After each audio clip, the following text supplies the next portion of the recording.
South ఇండియాలోనే అతి తక్కువ ధరలకే నాణ్యమైన రత్నాలని అందించే ఏకైక సంస్థ 6JVR. నమస్తే అండి, వెల్కమ్ టు ట్రీ మీడియా.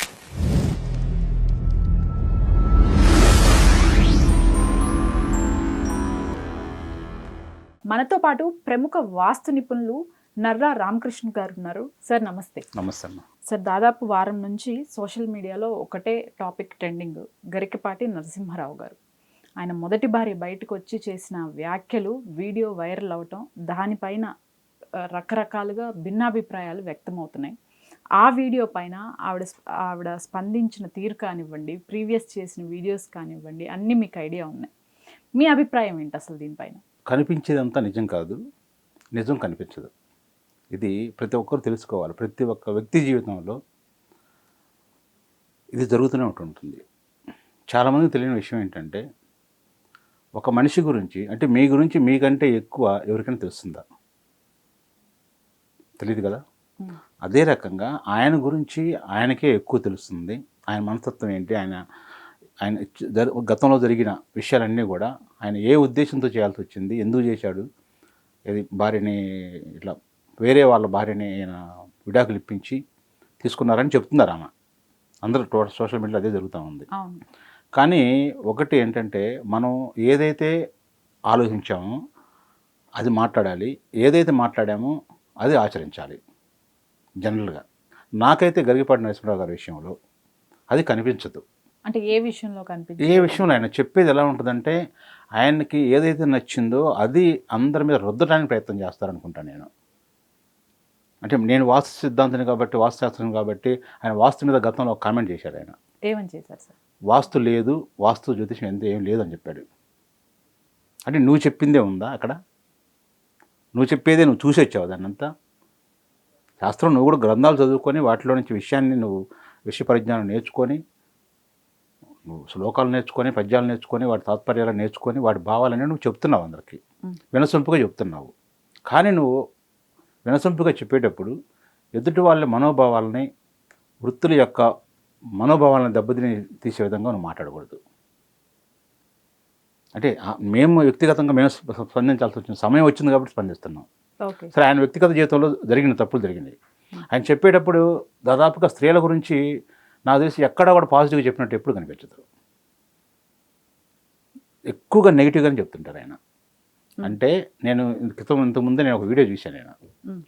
ఆయన ఒక ఛానల్లో, యూట్యూబ్ ఛానల్లో భార్యాభర్తలు ఇద్దరిని పెళ్లి చూపుల గురించి, మీ పెళ్లి చూపులు ఎలా జరిగింది అని చెప్పి ఒక వీడియో చేస్తే, అందులో ఆమె ఏం చెప్పిందంటే, మీకు యాంకర్ అడిగారు, ఆమెను అడిగితే, భార్యను అడిగితే, మీ పెళ్లి చూపులు ఎలా జరిగినాయి అంటే ఏం మాట్లాడుకున్నారంటే, నీకు ఏమి ఇష్టం అని అడిగాడంట ఆయన.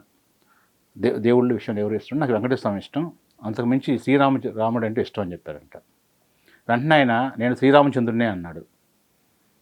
అన్న తర్వాత ఏమన్నాడంటే, శ్రీరామచంద్రుడికి అందరూ ఎందుకు మెచ్చుకుంటారంటే, స్త్రీలందరూ కూడా ఏకపత్ని వృత్తులు అనే ఉద్దేశంతో మెచ్చుకుంటారు. కానీ అది కాదు ఆయన మెయిన్. ఆయన పరిపాలన దక్షత, ఆయన ఒక రాజుకున్న లక్షణాన్ని ఉన్నాయి కాబట్టి ఆయన అందుకే అంత గొప్పవాడయ్యాడు. ఇది ఒక్కటేం కాదు. ఆ రోజుల్లో ప్రతి మనిషి 3-4 పెళ్ళిళ్ళు చేసుకునేవాడు. ఇక్కడ ఇలా ఉండేవాళ్ళు చాలా తక్కువ మంది కాబట్టి దాన్ని ఇష్టపడేవాళ్ళు ఏకపత్ని వృత్తులు అని చెప్పేసి.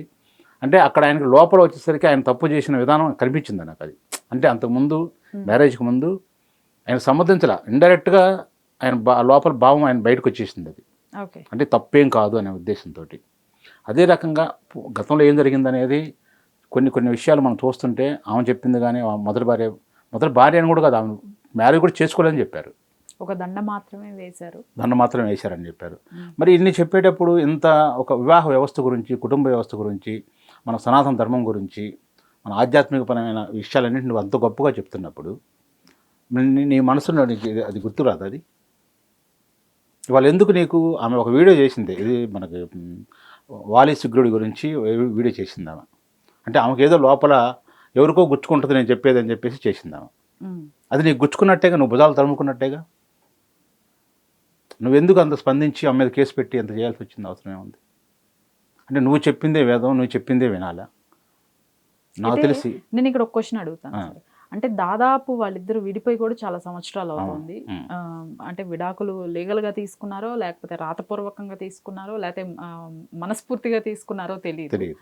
బట్ విడాకులు విడిగా ఉంటున్నారని ఆవిడే చెప్తోంది. పిల్లల్ని కూడా అక్కడే పెట్టేసి వదిలేసి నేను పక్కకు వచ్చేసేసానని చెప్తోంది. వచ్చిన తర్వాత అప్పుడు ఆవిడ వచ్చిన టైంలో అంత కీర్తి ప్రతిష్టలు కానీ లేకపోతే ఇంకొకటి ఆయనకు అంత ఫేమ్ కానీ లేదు. బట్ ఇప్పుడు ఆయన కష్టపడి ఆయన సంపాదించుకున్నారు, కీర్తి ప్రతిష్టలు అన్నీ వచ్చాయి.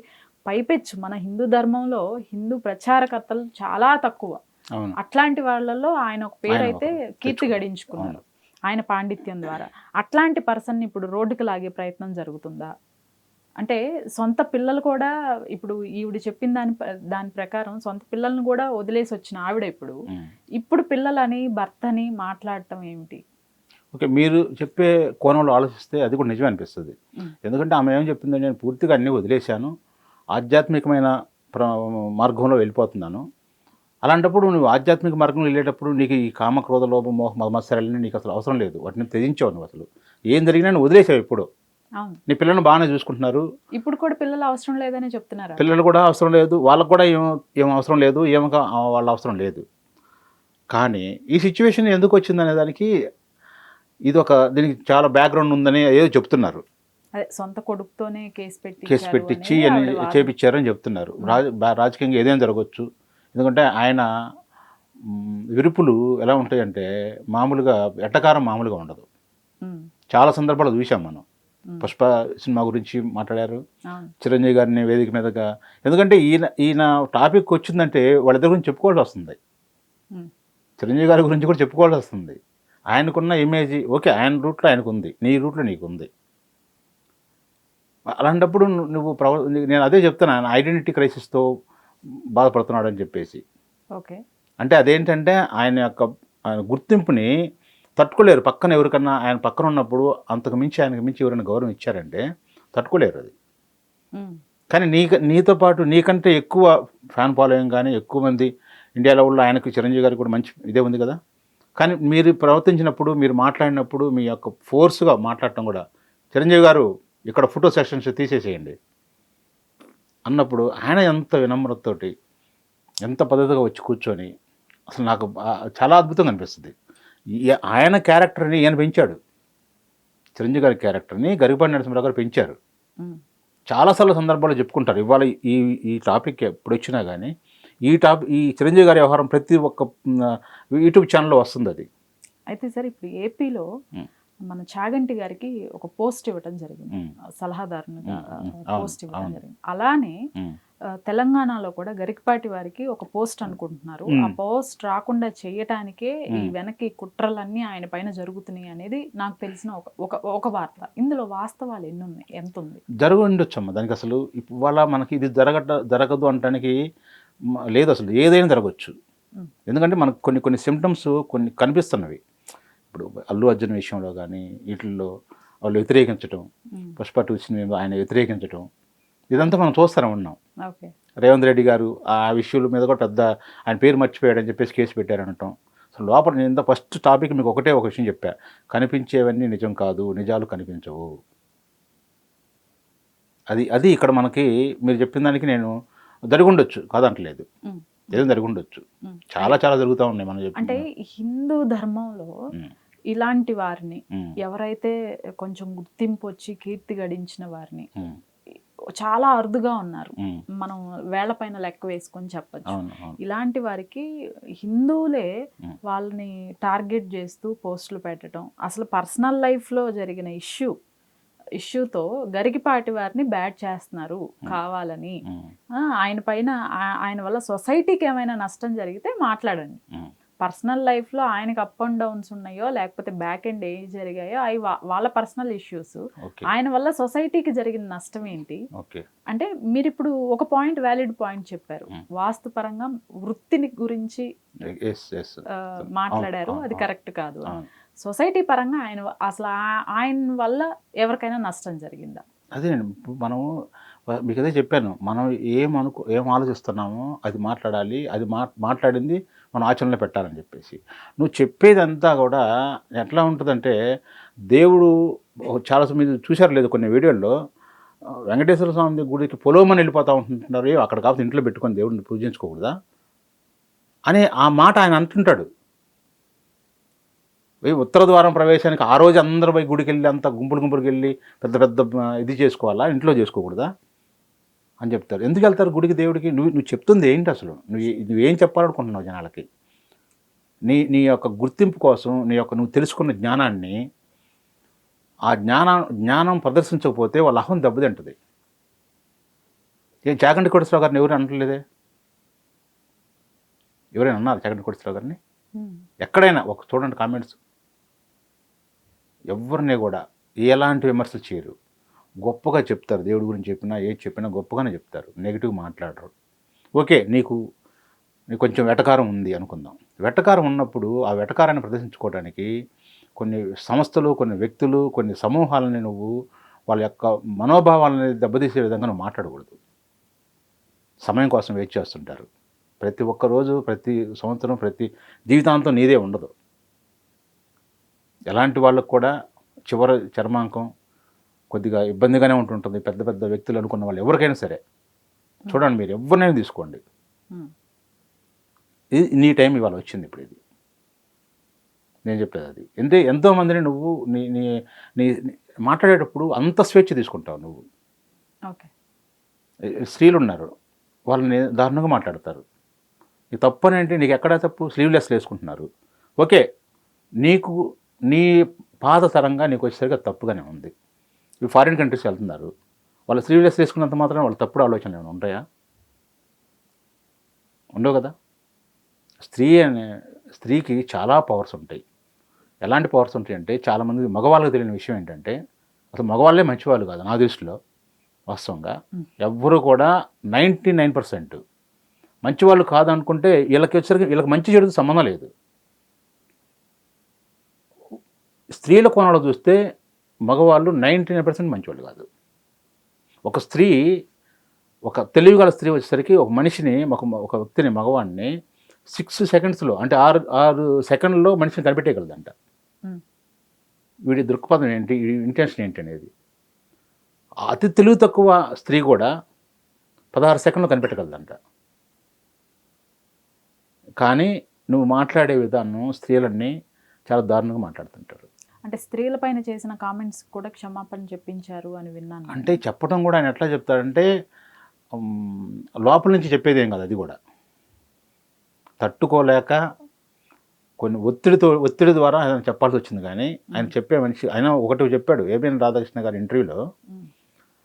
జిడ్డు కృష్ణమూర్తి గారు చెప్పారండి, మనకు జ్ఞానం ఎక్కువైనప్పుడు అహం పెరుగుతూ ఉంటుంటుంది, దాన్ని చాలా కాపాడుకోవాలి అని. కానీ నాకు కూడా ఏమనిపిస్తుంది, ఆయన చెప్పడం, దగ్గరపాటి నరసింహరావు గారు ఏం చెప్పారంటే, ఇంత నాలెడ్జి, ఇంత సంపాదన, ఇంత చేశాను కాబట్టి మీరు కూడా నాకు చాలా చిన్నవాళ్ళ కనిపిస్తారు, కానీ నాకు అహం ఉంటుంది అని చెప్పాడు ఆయన. ఒప్పుకున్నాడు ఆయన అహం. కొంతమంది ఈ మధ్య 2-3 రోజుల్లో నేను చూస్తున్నాను, కొంచెం ఆస్ట్రాలజిస్ట్ కొంతమంది ఆయన గురించి చాలా గొప్పగా చెబుతున్నారు. ఏం చెప్తున్నారు, ఆయన సూసైడ్ చేసుకోవాలనుకున్న విషయం ఆయన ఏమైనా ఇంటర్వ్యూలో చెప్పారు. ఆయన సూసైడ్ చేసుకునే మనిషి కాదు, చాలా గొప్ప ఆత్మవిశ్వాసం గల మనిషి, ఎలాంటి వాటికి తొనకడు అని చెప్పేశారు. ఆయన మాట్లాడిన దాంట్లోనే మనకు అర్థమైపోద్దండి, మనస్తత్వశాస్త్ర ప్రకారంగా ఒక మనిషి మాట్లాడుతుంటే ఆయన ఏ విధంగా మాట్లాడుతున్నాడు, లోపల ఆయనకున్న క్యారెక్టర్ ఏంటనేది తెలుసుకోవచ్చు. ఆయన్ని మనం అబ్జర్వ్ చేస్తున్నాం కాబట్టి గరికపాటి నరసింహరావు గారిని చూసేటప్పుడు చాలా ఓకే, సబ్జెక్ట్ ఉంది, నేర్చుకున్నావు, నువ్వు కదంటలేదు, గ్రంథాలు చదివావు, శ్లోకాలు నేర్చుకున్నావు, వాటి తాత్పర్యాలు, అర్థాలు అన్నీ చాలా విడమర్చి చెప్తున్నావు. ప్రాస కోసం, నీ ప్రాస కోసం ఎదుటి వాళ్ళని ఇబ్బంది పెడుతుంటావు. ఇవాళ మార్నింగ్ ఒక ½ అన్ అవర్ బ్యాక్ అనుకుంటా, ఆయన అఫీషియల్ ఛానల్లో ఒక నోట్ రిలీజ్ చేశారు. ఈ బయట ఆవిడ చేసిన వ్యాఖ్యలు ఏవైతే ఉన్నాయో అవన్నీ అసత్యాలు, నిరాధారాలు. అలానే వీటి వల్ల మొత్తం కుటుంబం బాధపడుతుంది ఈ వ్యాఖ్యల వల్ల. బయట మీడియా పైన కూడా మేము చర్యలు తీసుకుంటాం, దీనిపైన ఎలాంటి డిస్కషన్స్ చేసినా ఏది చేసినా చర్యలు తీసుకుంటాం చట్టబద్ధంగా అని చెప్పేసి ఒక నోట్ రిలీజ్ చేశారు. ప్రముఖ వ్యక్తులు ఎవరైనా సరే వాళ్ళ లైఫ్లో నుంచి ఇలా బయటకు వస్తే, పర్సనల్ విషయాలు కానివ్వండి, లేకపోతే ప్రొఫెషనల్కి సంబంధించిన విషయాలు కానివ్వండి, మాట్లాడే హక్కు మీడియాకు ఉందా లేదా అసలు? అంటే నా వ్యక్తిగతమైన విషయం చెప్పాలంటే ఒక వ్యక్తి జీవితంలోకి తొంగి చూసి దాన్ని మనకు పూర్తి సమాచారం లేకుండా మన ఇష్టానుసారంగా మాట్లాడటానికి మాత్రం అది అర్హత లేదని చెప్తాను నేను. ఇప్పుడు ఆ విషయంలో వాళ్ళిద్దరి విషయంలో నేను మాట్లాడలేదు ఇప్పటికి కూడా. వాళ్ళ వ్యక్తిగత జీవితం ఏం జరిగిందో తెలియదు, మనకి పూర్తిగా తెలియదు. ఆ సిచ్యువేషన్లో ఆ క్షణాల్లో అంటే ఆధారం లేకుండా మాట్లాడటం తప్పు. ఆధారం లేకుండా మాట్లాడటం తప్పు. ముందుగా ఆవిడే 9 నెలల క్రిందట 10 నెలల క్రిందట ఆవిడ ఆల్రెడీ వీడియోలు పెట్టింది. ఆ వీడియోలు 9 నెలల కిందట పెట్టిన వీడియోల పైన వీళ్ళు కేసుల కోసం వెళ్ళారు. ఇప్పుడు ఆవిడ ఆ కేసు కోసం వెళ్ళేసరికి, లేకపోతే ఇప్పటికే ఆవిడ సైలెంట్ గానే ఉండేదేమో ఇన్ని రోజులు ఉన్నట్లు. ఎప్పుడైతే కేసు పెట్టారో ఆవిడకి ఓర్చుకోలేక వీడియో మొత్తం అంతా బర్స్ట్ అవుట్ అయిపోయి వీడియో రిలీజ్ చేసేసి, ఇప్పుడు ఆ వీడియో రిలీజ్ అయిన తర్వాత మిగతా ఛానల్స్ కానివ్వండి ఎవరైతే ఉన్నారో నిజాలేంటి ఆరాధిస్తారు కదా, జనలకు తీస్తారు కదా, ఆరాధిస్తారు. ఓకే, ఆరాధిస్తారు. అక్కడ వాళ్ళకి దగ్గరగా ఉన్న వ్యక్తులను కూడా కనుక్కుంటారు, ఎంతవరకు నిజం ఏంటి అనేది ఇన్ఫర్మేషన్ కావాలి కదా. మనం జనరల్గా కూడా యూట్యూబ్ ఛానల్ కూడా ఒక ఛానల్ ఉంది దేనికి, కొన్ని విషయాలు మాట్లాడుకోవటానికి, అది మంచి చెడు ఏంటి అనేది తెలుసుకోవడం కోసం. కాబట్టి అది జరుగుతూ ఉంటుంటుంది. కానీ డెప్త్గా మనం వెళ్ళటం కానీ వాళ్ళ వ్యక్తిగత జీవితంలోకి వెళ్ళటం కూడా అంత కరెక్ట్ కాదు. దానికి నేను ఆయన విషయంలో నేనేం ఆయన్ని విమర్శించట్లేదు. జరుగుండొచ్చు, తప్పకుండా ఆయనకి ఆ వయసులో జరుగుండొచ్చు. ఒకటేనండి, ఈ ప్రపంచంలో క్వశ్చన్ ఎప్పుడు ఒకటే ఉంటుంది, సమాధానాలు మారుతూ ఉంటుంటాయి. మీకు 1960లో మీకు ఆ రోజు మా తాతగారికి శాలరీ ఎంత, 100 రూపాయలు. 1980లో ఎంత ఉంటుంది ఒక మనిషికి, నాన్నగారి శాలరీ ఎంత ఉంటుంది, 3000 ఉంటుంది. ఇప్పుడు ఎంత ఉంటుంది, 30,000 ఉంటుంది. అట్లా మనకి క్వశ్చన్ ఒకటే ఉంటుంది, ఆన్సర్లు మారిపోతూ ఉంటుంటాయి.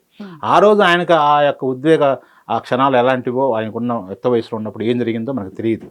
అది ఇద్దరు ఆకర్షితులై ఉంటారు, ఇద్దరు కలిసి అనుకొని చేసింది. అది ఒకళ్ళు జరిగి ఉంటే సరే, దానికి ఆమె కూడా చెప్తానే ఉంది, నా పిల్లల్ని ఆయనే చూసుకుంటున్నాడు, బాగున్నారు, బ్రహ్మాండంగా ఉన్నారు, మంచి కష్టపడ్డాడు, బాగా పాండిత్యం నేర్చుకున్నాడు, 10 మందికి చెప్తున్నాడు, ప్రపంచవ్యాప్తంగా ఆయన కోటాది మంది అభిమానుల్ని మనల్ని పొందాడు, నాకు అది కూడా సంతోషమే, బాగానే ఉంది.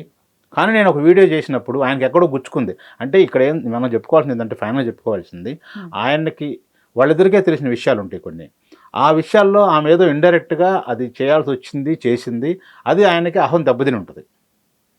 ఒక ఇద్దరు వ్యక్తుల మధ్య జరిగిన సంఘటన, దానికి ఇండైరెక్ట్గా ఒక విషయం చెప్పినప్పుడు ఎవ్వరు తెలియపోవచ్చు. అవును, ఆవిడ అక్కడ అసలు పేర్లు కూడా ఎవరివి మెన్షన్ చేయకుండా ఓన్లీ పురాణ కథలను బేస్ చేసుకొని చెప్పింది.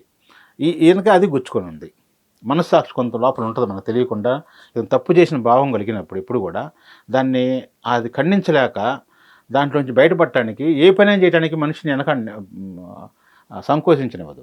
ఏదైనా చేయాలి, దాన్ని ముందు బయటపడాలా, ఆయన లేకపోతే అహం ఒప్పుకోదు. అలా జరుగుండొచ్చు, అది కూడా జరుగుండొచ్చు అని చెప్తున్నాను నేను. దాని గురించి మనం అసలు ఏమీ చెప్పట్లేదు. నేను ఆయన వ్యక్తిగతమైన జీవితంలోకి మనం తొంగి చూడట్లేదు, ఆయన విమర్శించట్లేదు. ఏదైనా జరుగుండొచ్చు, ఇద్దరు మధ్య తప్పులు జరుగుండొచ్చు, దానికి ఇద్దరు కారణం కావచ్చు. ఇంకోటి ఏంటంటే, పిల్లలు పుట్టిన తర్వాత విడిపోవటం అనేది అది మంచి పద్ధతి కాదు. అది ఎందుకంటే మీకు హక్కు లేదు.